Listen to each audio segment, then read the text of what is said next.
Yes, I am here. Ready for the revolution, everyone. My name is King Salim Kalfani. I am the Criminal Justice Reform Organizer for the Virginia Interfaith Center for Public Policy. And I greet you in the words of the struggle. The struggle continues. Well, sisters and brothers, I would like to start my session off with a message. And the message goes a little something like this. A child is born with no state of mind, blind to the ways of mankind. But God is smiling on you, but she's frowning too, because only God knows what we go through. We grow up in the ghetto, living second rate, and our eyes will see some signs of deep hate. The places we play and where we stay look like one great big alleyway. I admire all the number book takers, the pimps and pushers, and the big money makers, driving big cars, spending 20s and 10s, and we want to grow up to be just like them. Hustlers, scramblers, burglars, gamblers, pickpocket peddlers, even panhandlers. You say, I'm cool, I'm no fool, and then wind up dropping out of high school. Now I'm unemployed, all non-board, walking around like I'm pretty boy Floyd. Turn stick up kid, look what you done did. Got sent up for an 8-year bid. Now don't push me, cause I'm close to the edge. I'm trying not to lose my head. It's like a jungle sometimes. It makes me wonder how we keep from going under. It's like a jungle sometimes. It makes me wonder how we keep from going under. Grandmaster Flash and the Furious Five, 1982. Were you born in 1982? I was still in college, and that was our summer theme song. The message, don't push me because I'm close to the edge. The struggle continues. I needed to get that out of my system because I've been at the Virginia General Assembly every day. Last night, yesterday, for 10 hours straight. Can you imagine? From 7 until actually 12 hours. It was 7 in the morning. We started off and didn't leave until 7 in the evening, and to deal with that kind of stuff. So it's been a rough day.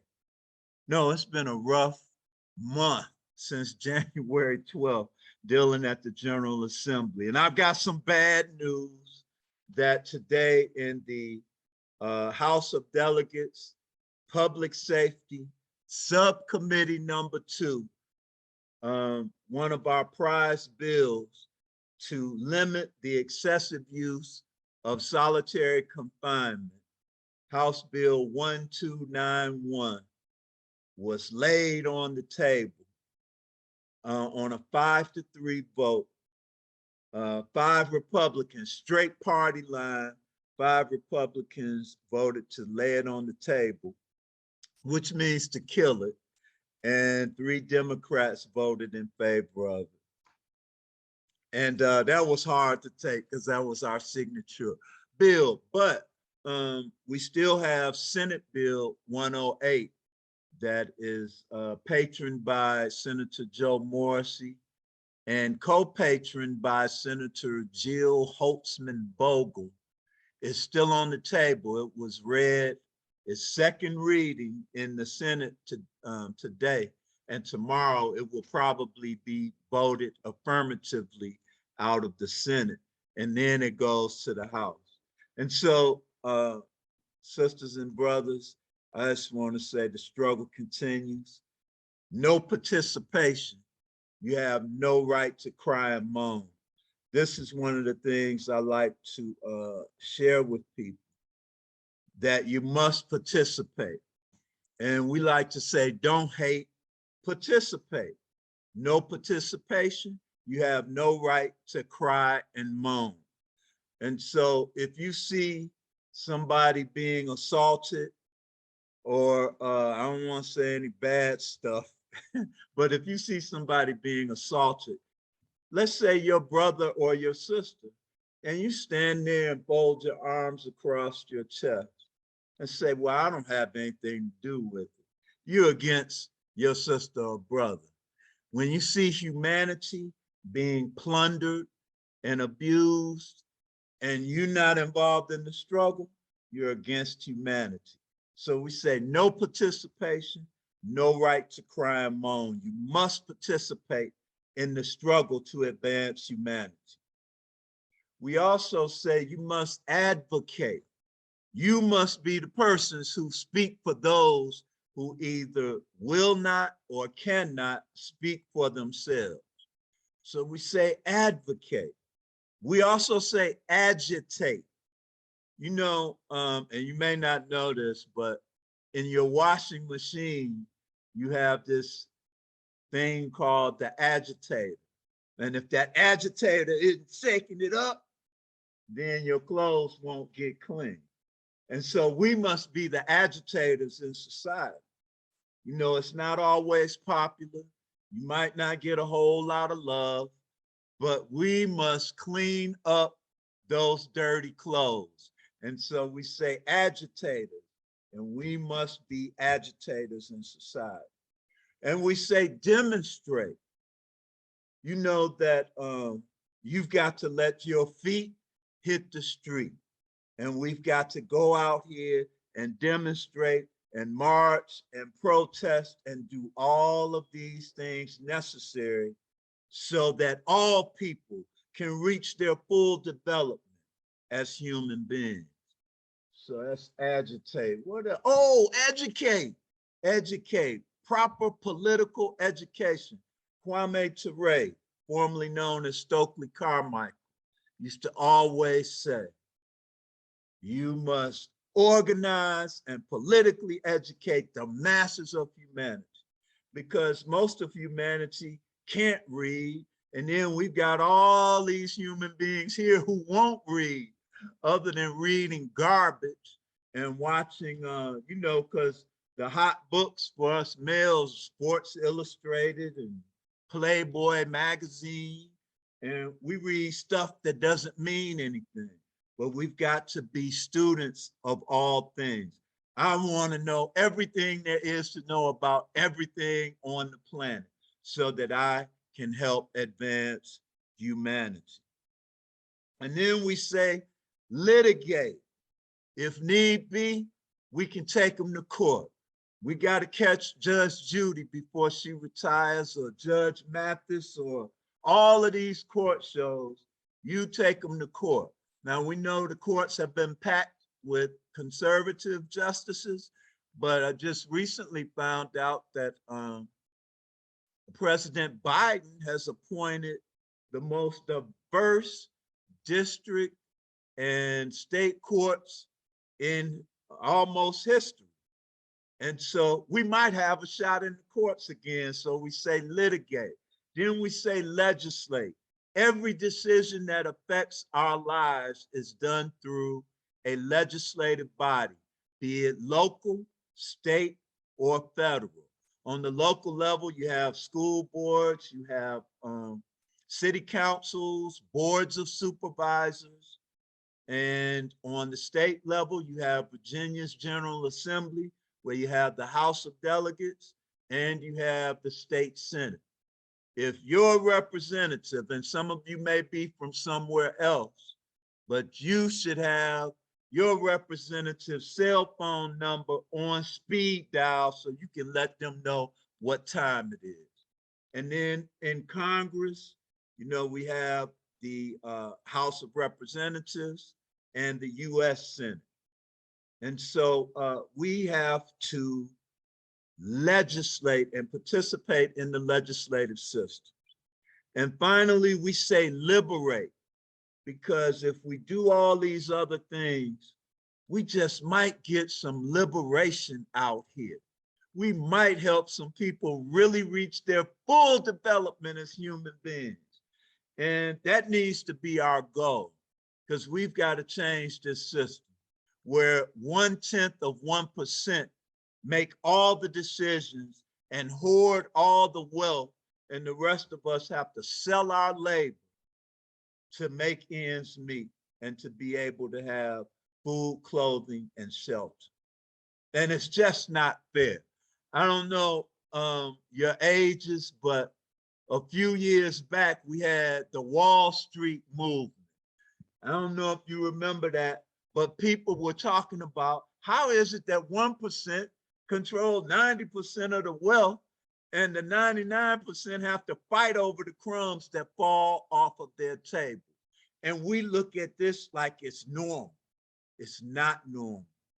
And what these elected officials do is protect corporations and the billionaire girls and boys club so that they keep their wealth.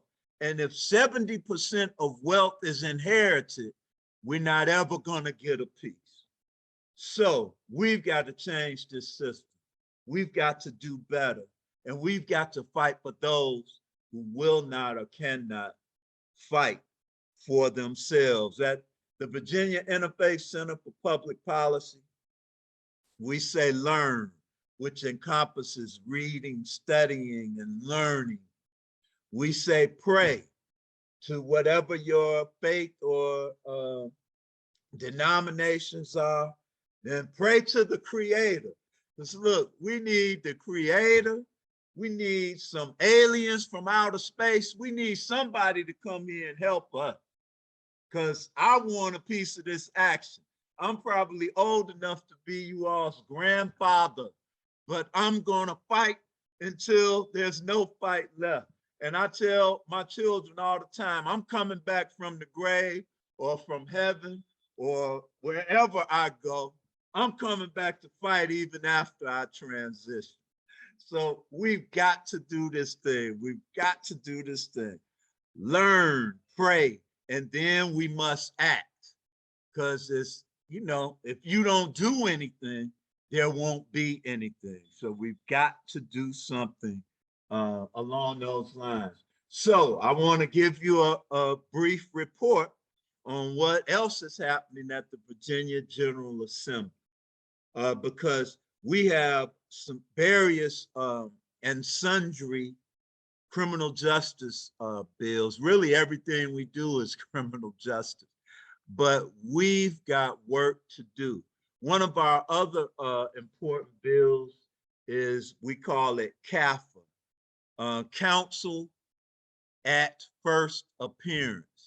And that is a bill that's put together by our pre-detention justice coalition, where everybody that goes before a judge should have an advocate or an attorney the very first time they see a judge, because they're going to determine bail. You know that most people who have to stay in jail until their trial are convicted and go to jail or prison. And so we want everybody to have access to an advocate, to advocate on their behalf and to get them bond. I know some cities and counties don't require cash bonds anymore unless you have a serious felony and crime. And so, you know, it met the fate of most of the things in the Virginia House of Delegates. It was killed in a subcommittee in the middle of the day. I couldn't even make it to that because I had to appear in 2 other committees at the same time. And you've got to think that these are our professions and our jobs. The rank and file public cannot come. The last 2 days, my committee meeting started at 7 a.m. Now, what working person or even non-working person who has to catch public transportation or some can get to those kinds of meetings and give the input of the people who matter at that time? And we're subject to, okay, we go home and think the meeting's gonna be at 7 in the morning. And when we get there at 6:55, they say, oh, we rescheduled the meeting to 6:30 and it's over and your input doesn't get taken. Those are the kinds of shenanigans that get played on the masses of humanity. And so, no participation. We have no right to cry and moan. Another bill that was crucial today, and these bills were all heard in the House of Delegates um, Public Safety Subcommittee number 2. They've got about 4 subcommittees, and you have to keep track of all this kind of stuff. And this bill would have, in jails and prisons, it costs family and friends in some places up to 400 times what it would cost you to make calls from home that are long distance. Now we can call and make long distance calls at no charge. We got our cellies. But jails and prisons, they mark up the prices. Those vendors get huge profits, and those jails and state prisons get the other profits. Well, some legislation came up to say you don't need to charge somebody $6 for a cheeseburger that you have to microwave and burn it all up. Because those microwaves make the meat and the tofu and the veggie burgers hard, especially on the ends. And they are charging, because I've been visiting and doing programs in prisons and jails um, all my life. That's what I consider America anyway. Don't tell anybody I said that, but yeah, I've been visiting all the time, and it's so expensive. A little thing of ramen noodles that we can get for $1 at the dollar store, they're charging people $1.05, $1.10, $1.25 for one. And that's almost like a treat when you're incarcerated. And so commissary, the phones, and just fees, you have fees for everything. So we were kind of lucky. We had the Virginia Interfaith Center there. We had the Virginia ACLU there. We had congregations, church groups, and we had about 10 people who were going to make comments virtually. But Madam Chair, the chair of that subcommittee, said, well, I will listen to the first 3 people. I'll give them 1 minute. And then the rest of the people will just call their names because we don't have time to listen to y'all. It's a you people. That's what she may as well have said. We don't have time to listen to you people. You the ones who pay our salaries. What the heck? And so that bill, instead of them killing it, what they did was they preserved it, and they said, we'll roll it into another bill and we'll reconsider it during crossover. Crossover is when the House bills go to the Senate and the Senate bills go to the House, and they try to negotiate it so that it can pass and the governor can go on and sign it. But so far, ladies and gentlemen, most bills that were pro-human being, pro the people, pro affordable housing, pro implicit bias training, pro anything have gone by the wayside. They either get laid on the table, that's a nice name for kill, or they get what they call PBI, passed by indefinite. And on many of these bills, they don't want to take recorded votes.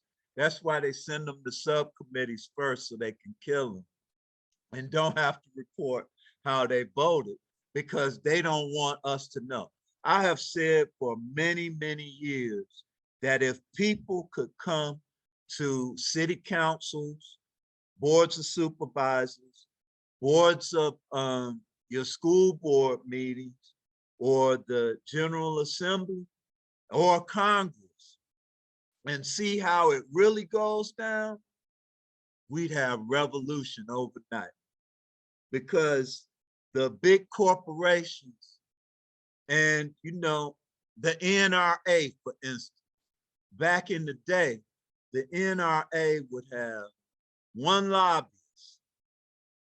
And if you saw this person, you wouldn't even think they were a lobbyist.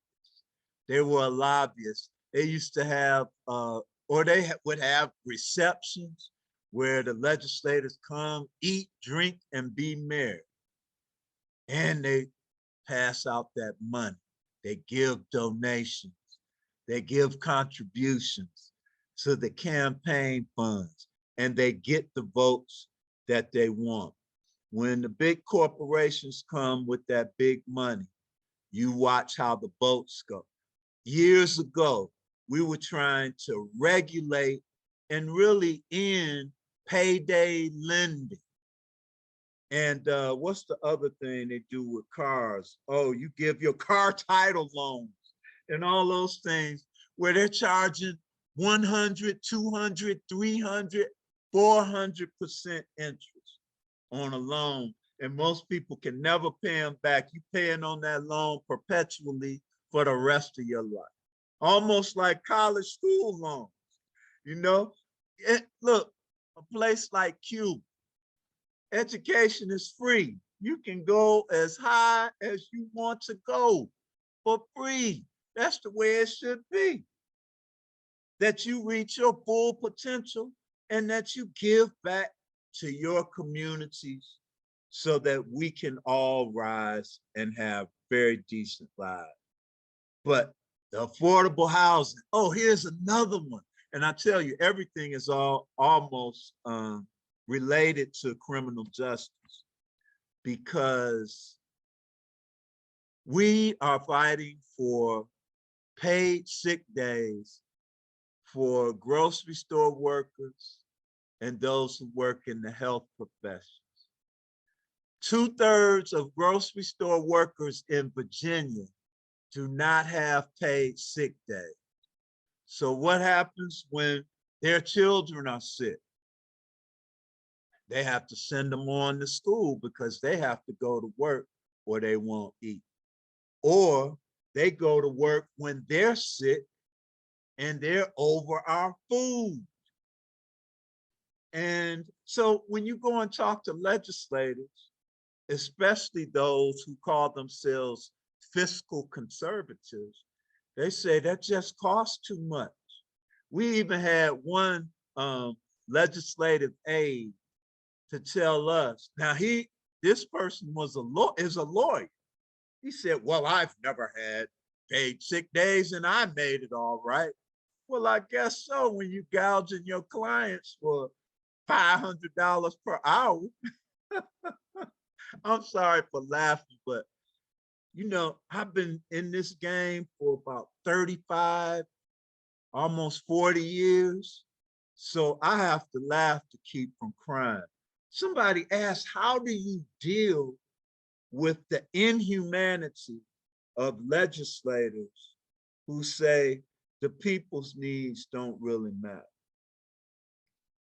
It's tough. It's tough. So I do yoga. I do cardio. I lift weights. I run, and it's still driving me insane. And probably that insanity helps me to stay focused and want to make a humble contribution to civilization so that people can live and reach their full development as human beings. Let me see, what else can I say?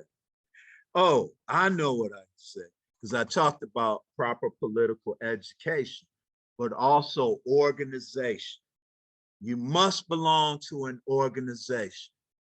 You know, There are more organizations almost than there are people on the planet.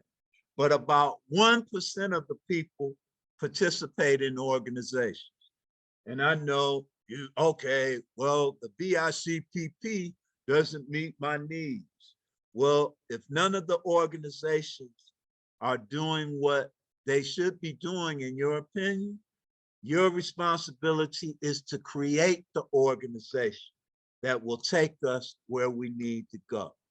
And so while we have a lot of organizations, we can do with a few more that will get the participation of the people and make life better for everyone. So political education and organization are, those are the keys to liberation. And you as students, and I want you as students of history to study any reform or revolutionary movement, and you'll find students and young people are at the head of it. Students have always been the spark of the revolution or reform. That's why students now are under attack unlike any other time in students' history, because it doesn't take astrophysicists to realize that it's young people.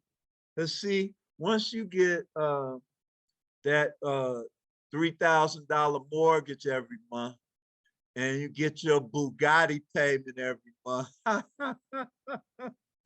and all your travel all over the world, you're going to be less likely to spark the revolution that we need, because you need that job. So you're going to keep quiet. And so, but while you're students, because see, now you all get credit cards in high school out here. I know in college they were sending us credit cards and we would burn them up and be in debt before we got out of school. And so the whole thing is to keep us silent and not act. Most of the world is illiterate. And for those of us who can read and write, we should read and study and learn. Learn so that we may teach, so that humanity can prosper, and not just that 1/10 of 1%. Because I would like to have some nice things too. I mean, I don't need a Rolls Royce or a Benz or a Maybach. I only know those terms because of the music. I've probably never even seen any of that stuff. But the masses of humanity, and for those of you who have traveled, you will see that many, many, many, many, many countries don't live on a level of the poverty that America talks about. But you can see in those countries, people's spirits, a different spirit among them. And so, sisters and brothers, I'm here to beg and plead for your sympathy. Those are lyrics from the Temptations. I know that's before your time, but it was called Ain't Too Proud to Beg. And they were talking about love interest, but I'm talking about humanity. We need young people. You are the spark. You will organize the change that we can believe in. You know, somebody had a campaign theme that, change you can believe in, and not a darn thing changed. Even after George Floyd and all the rumbling, when we had a perfect storm to come together all over the world. And when we got to the negotiating table, we forgot to negotiate some change. And we've got to get some change. And only young people do it. Nobody wants to hear me. I don't know how much money Sheila promised you all to let me facilitate a workshop and you to Listen to me. But nobody wants to hear this stuff from me. They want to hear it from you. Your peers want to hear it from their peers. The most influential people in younger people's lives are their peers. It used to be the church. It used to be ma and pa, but now it's the peer group. So we need you. Join an organization, fighting for our liberation. Read, study, learn, and teach so that the ma'afa, or great destruction of people, may cease. Learn, pray, but act. We need action. We need you. You are the spark. Make your mark. Uh-oh, that rhymed too. You are the spark. Make your mark. And come on, before my transition time comes, sisters, brothers, and and I'm really hollering at the sisters. I bet there are more females on this call. Sisters have always been the struggle, but because patriarchal men wouldn't allow sisters to serve as presidents, chairpersons, etc., you were pushed to the back. But that's no more. You have to see yourself as that change. So sisters, I'm rolling with you all. I often said that my mother was the closest thing to the creator that there ever was. She was my first teacher. She fed me. She did everything, taught me to read and write. I'm rolling with the sisters. I'm rolling with y'all at the General Assembly every day. Of course, the corporate lobbyists are men. But when it comes to humanity and things that matter for people, it's the sisters. I'm rolling with y'all. Y'all gave birth to me. You can get me to change. I can believe in. Now, I could keep talking, or I can rap some more, but I'd like to have some discussion. I'd like to hear from you. I got my notepad. Well, I could take notes in my laptop or something, but I'm so old school. I still like to write with ink, pens, and pencils. It's a trip. Can you all write in cursive? No, I know. My children can't write in cursive. I have a daughter that's a senior at Sally Hemings University. You know what that means? Thomas Jefferson, who took the little girl Sally Hemings, and you know the deal. So she's there. My son is a freshman in high school. And I didn't realize that they stopped teaching cursive writing. When I go to workshops and other things, and they tell you to write on the board or write on whatever, and everybody says, well, Celine, we know that you wrote that. I said, how did you know? You're the only one that has cursive writing, because I'm always the oldest person in the room. But I got a lot of energy. Can't you see? Can't you feel my vibe? Man, if we got together, we could turn Virginia out. And I want to come to James Madison, UVA, all those places. Now, I wear a triple mask now. They always, when I go places at the General Assembly, because, it can be a dangerous place, but I'm inviting you all down for tours of the General Assembly. It's scheduled to end March 14th, but they tend to go overtime. But if you all can get down here, get your political science professor, somebody, and let's have a legislative day, and you will see for yourself. And we'll get to, I can teach you how to lobby, because it's not a hard thing to do. And they are so afraid when the public participates that we can get the change we need. So you all do have access to your microphones, right? Okay.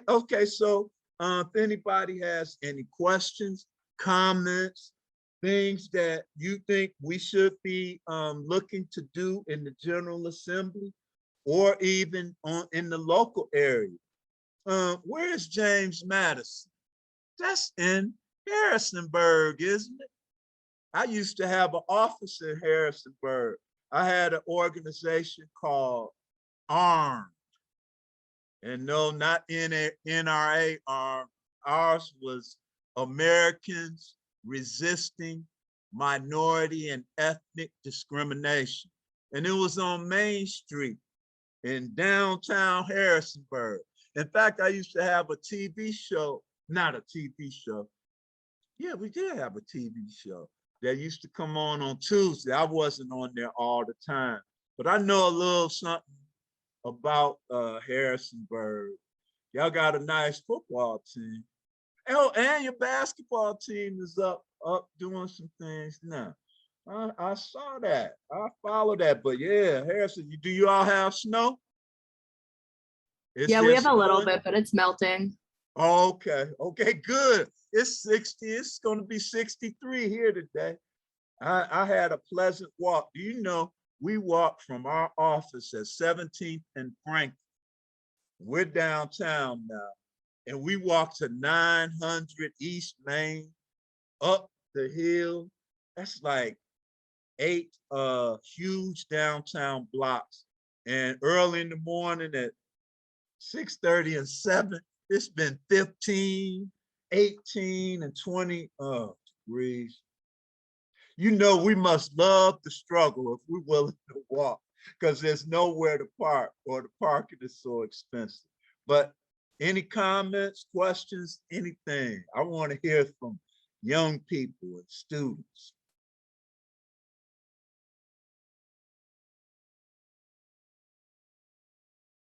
Okay, hearing none, you're going to have to hear me rap then.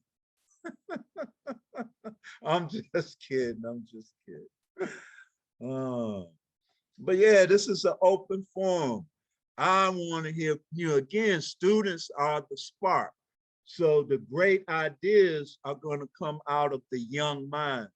The history is students are the spark, and then the working class comes after the students hit that spark, and they help make that change.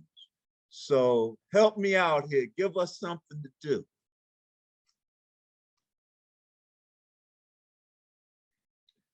So for something like the council at first appearance, as students, how would we be lobbying for that if that's something that we would want to be passed? Right now, in fact, tomorrow, isn't that interesting? Tomorrow in the, let me see what committee that is. That's in Courts of Justice, Subcommittee.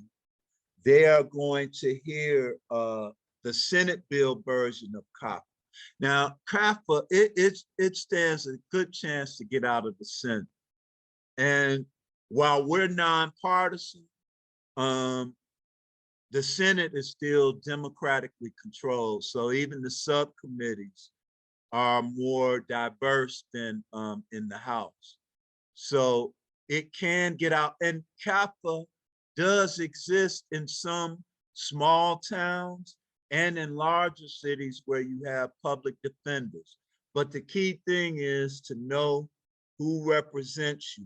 And let's say you're from New York, but just going to school in Virginia, then you can lobby anybody in the House or the Senate. But I would suggest pick legislators from where you go to school and call, email, look, handwritten letters. Check this out.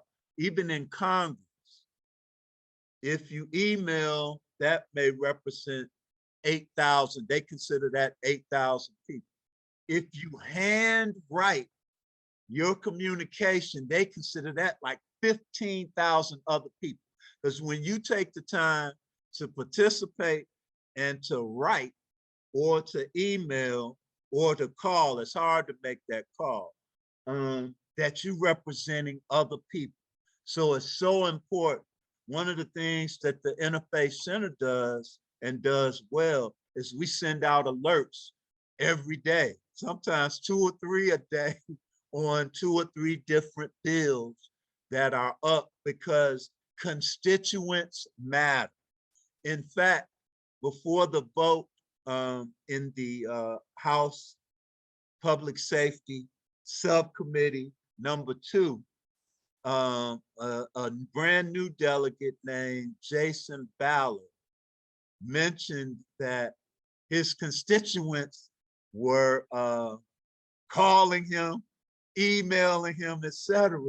And he said, because I want answers for my constituents, because his constituents were watching and participating virtually as well. And so that's one thing, constituents matter. So you got to find who represents you.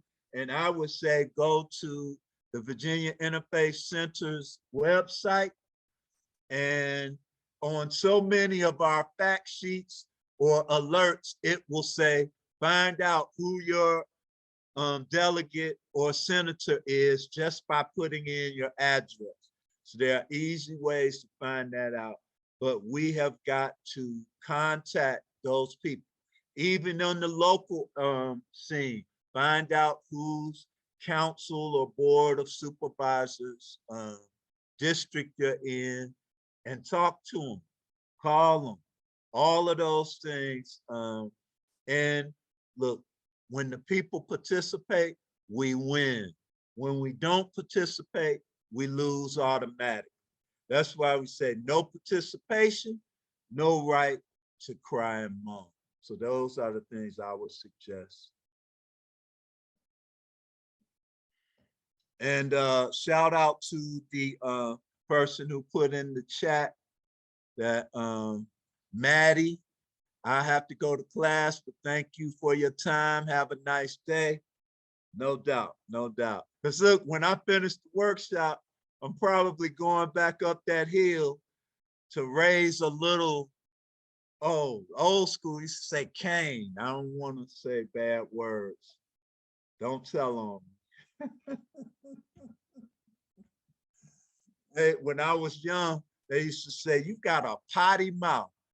And so when I would meet with governors, lieutenant governors, attorney generals, members of the House or Senate or congresspersons, someone once asked me, said, well, do you curse and carry on and talk like that around your elected officials? And I said, no, I don't.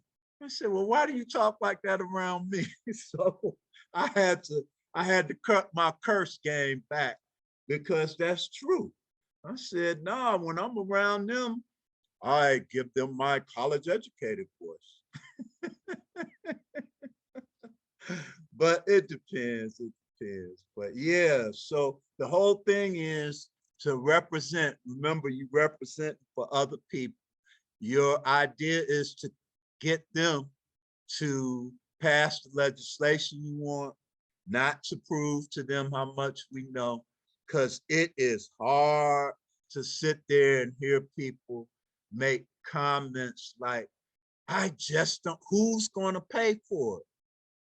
Because they want to say, well, small businesses don't have the resources to pay their workers. Well, they're offering them $15 now because people have decided they're not going to work for $7 or $6. Did you all know that waitresses and waiters make $2.35 an hour and they depend on those tips?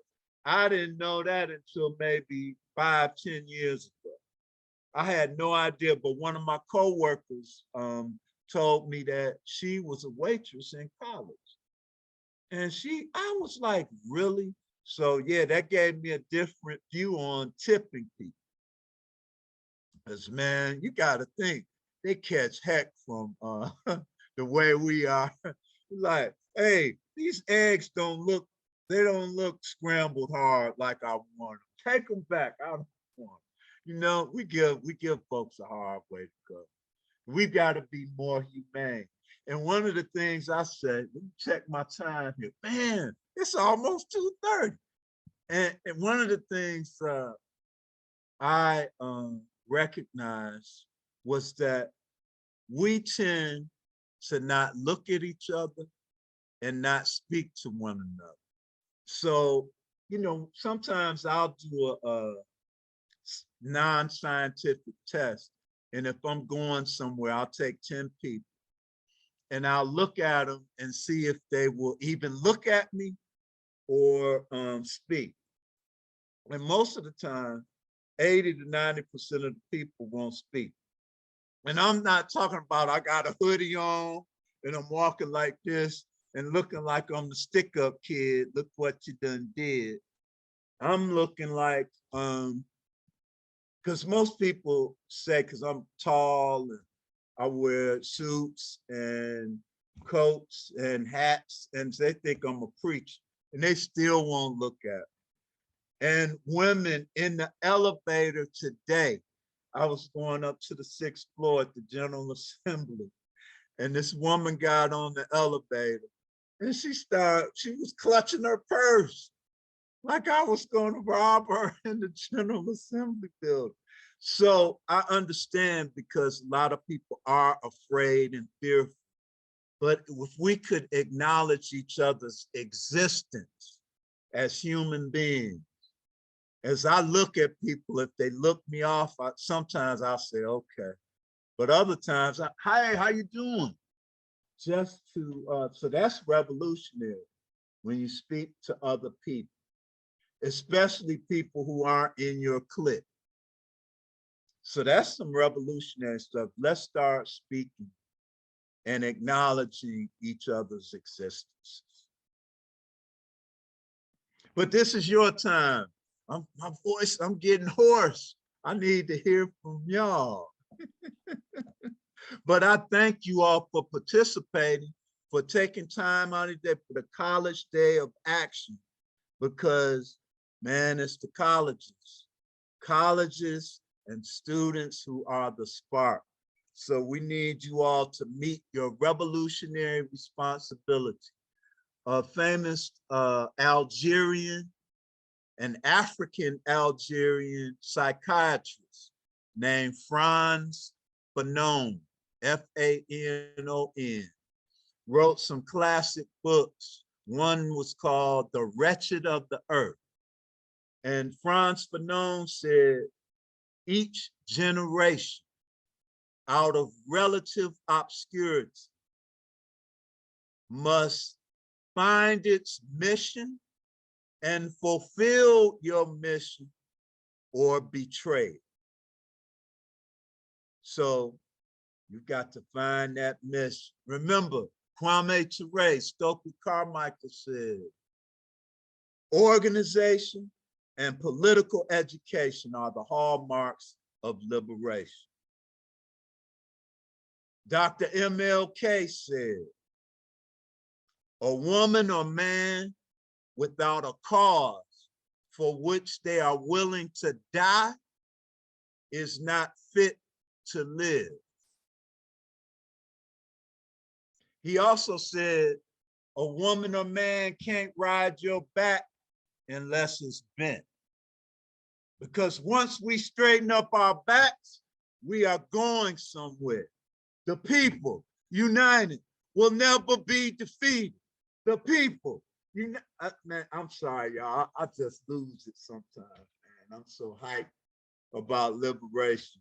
So forgive me, but I am King Salim Kalfani, criminal justice reform organizer for the Virginia Interfaith Center for Public Policy. It's been a pleasure and an honor to have this opportunity to kick it with you all. And remember, if you can, I can help you organize it. Let's get a legislative day so you can get a real experience, because you are going to be participating, whether it's the General Assembly, City Council, or even you might be going to the congressional hearings, when the Senate hearings, when they start interviewing candidates for the Supreme Court seat. of Supreme Court Justice Breyer. So this will be some good experience. And take it from me, I've been doing it over 3 decades. In fact, the oldest, now I don't want to say he's the oldest, but the longest serving member of the House of Delegates or the General Assembly period is Delegate Kenneth Plum from Fairfax County, Virginia.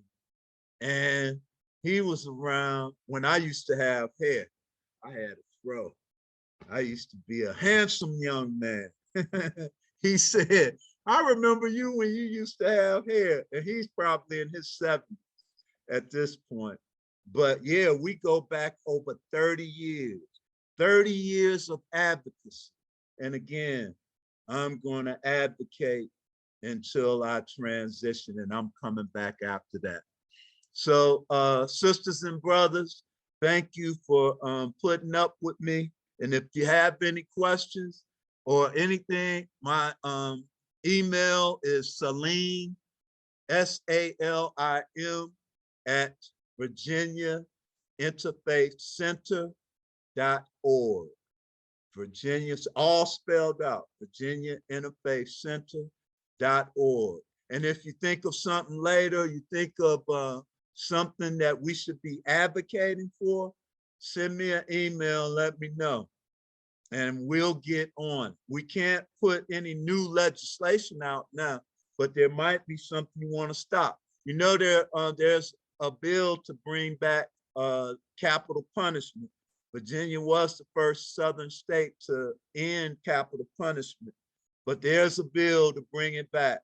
There's bills to bring back guns at the Virginia General Assembly. I'm so glad they don't allow those big rifles, AR-15s anymore. That was kind of scary that you have to depend on somebody to be sane and rational and not start shooting up everybody. And there has to be intimidating for legislators. But anyway, thank you all, and great college day of action. And I look forward to being with you again sometime soon. Take care.